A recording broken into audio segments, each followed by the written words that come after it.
Just before we get started, I do want to give a quick plug to another channel that I do called Explored, covering topics like how the US National Security Administration stole secrets with the Patriot Act, what would democracy look like in North Korea, how might one smuggle cocaine using diplomatic bags, and a whole lot more. I'm going to link to Explored below. If you are interested in that sort of thing, please do check it out, and let's get into today's video. Now let's get this out of the way before we really get started. Of course, no one needs to be told that a coalition of states that was formed to largely keep 4 million black people in bondage won't be good for that group. What's been forgotten even by those that are working to whitewash more than a century of lost cause propaganda by groups such as the Daughters of the Confederacy was that huge sections of the white population had very good reasons to not want to live in the South either. Many of these were the case both during the war and during the lead up to it. It could be argued that some of them were only a consequence of the pressures of war at the time and would have gone away if the Confederacy had miraculously won. But considering how many of these problems continue to this day in one form or another, it's quite possible that a Confederate government would have made them only worse. Number 10. Slavery's threat to working free men. When it comes to labor costs, there's just no competing with free. For working class men in the southern states, their wages were massively undercut precisely because of this. While slaves were mostly used for agriculture, even free laborers in industrial jobs such as construction had their labor bargaining power taken away by the fact state governments required slave owners to donate the efforts of their slaves for public works, which ultimately resulted in hundreds of thousands of slaves filling those positions permanently. So it was that by 1860, free laborers in the South averaged $103 per year, while laborers in the North averaged $141 in the same time period. This has a secondary benefit for the slave-owning class. As a result of a lack of livable wages in most industries, many white laborers had to turn to the slave trade themselves. Overseers and slave catchers who relied on keeping black slaves in line developed an additional racist resentment, increasing public support for slavery. Number 9. Food shortages. It's understandable that late in the war, supplying the people with food would be quite difficult. Not only was the blockade by the Union Navy cutting down the flow of supplies, but the Union armies were deliberately disrupting rail lines and other transportation methods to disrupt the war effort. In fact, as early as June the 20th, 1861, only a few months into the war, the New York Times was reporting how food prices were so much higher in southern cities than those in the north, such as the fact that a bushel of corn cost 56 cents in New York City and 70 cents in Memphis, or that a barrel of pork cost $17.50 in Philadelphia and $26 in New Orleans.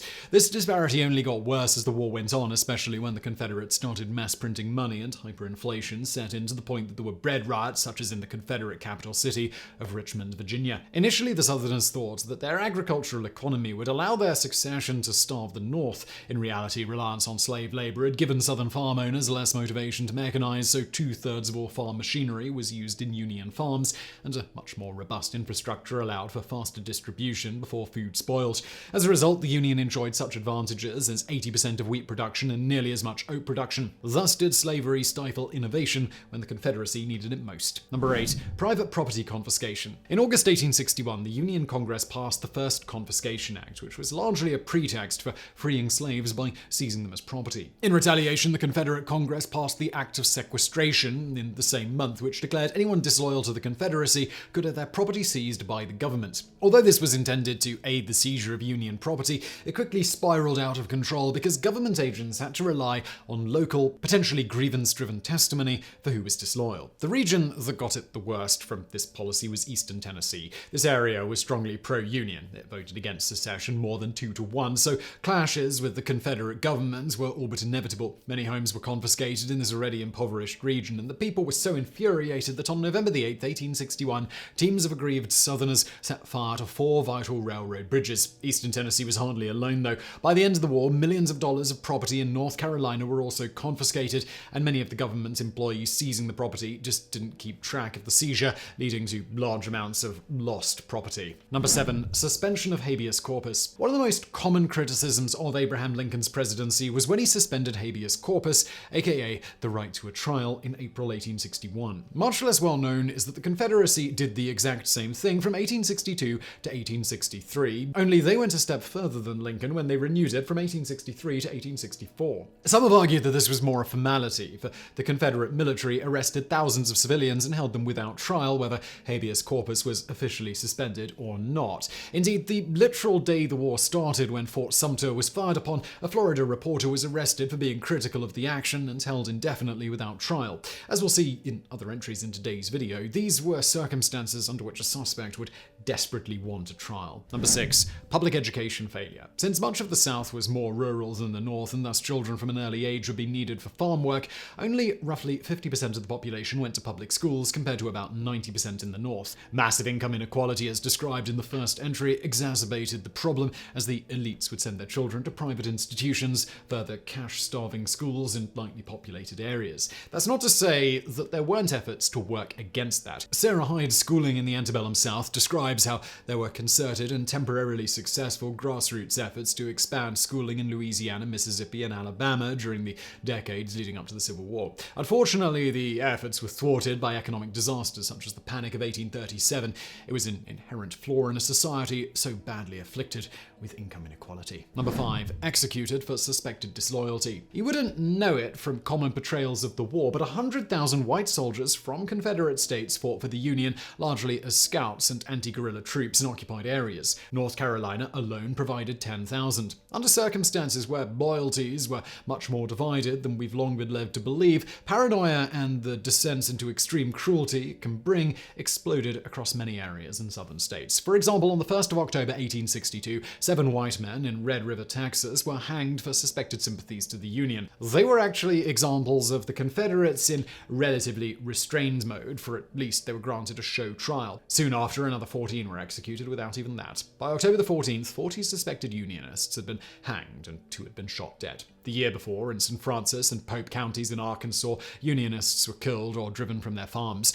Hardly surprising that in many areas in western Confederate states, guerrilla warfare broke out that lashed out in both directions. Number 4.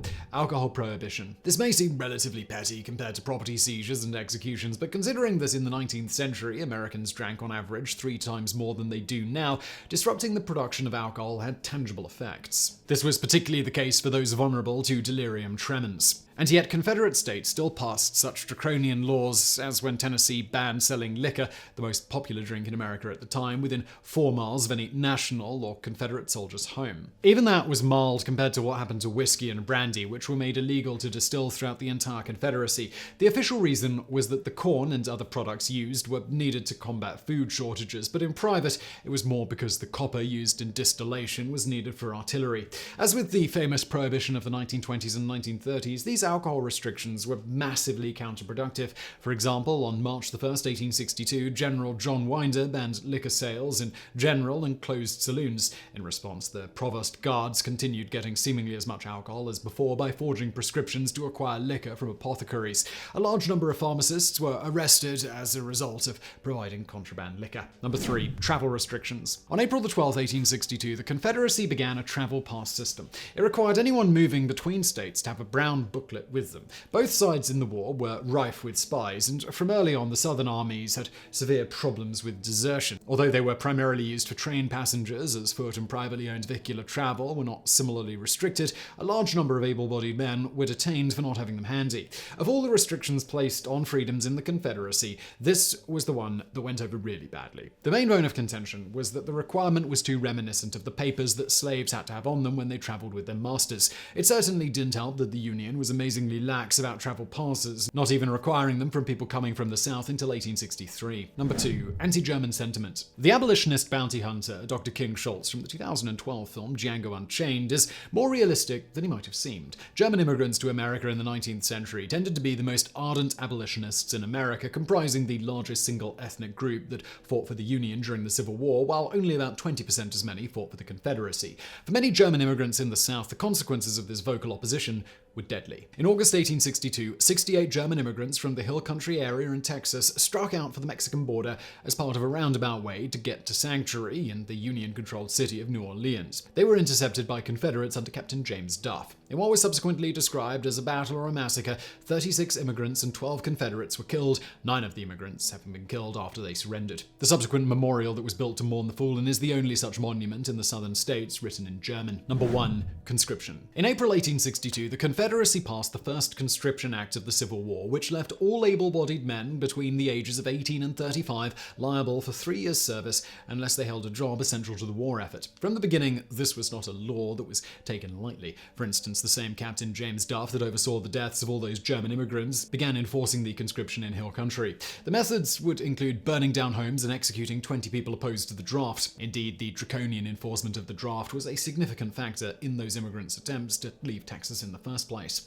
There were 2 provisions that particularly bred resentment against the Conscription Act. First, there was the fact that a substitute could be hired to serve as a replacement for $300. Second was that people who owned 20 slaves were exempt from the draft, though this was changed by lowering it down to 15 slaves. This led to a popular saying at the time that it was a rich man's war and a poor man's fight. It cost even more people their lives during such protests as Newton Knight's infamous anti-Confederacy uprising in Jones County, Mississippi. As vitally important as race was as a motivator for the Civil War, the significance of class shouldn't be overlooked. So I really hope you found that video interesting. If you did, please do hit that thumbs up button below. Don't forget to subscribe, and thank you for watching.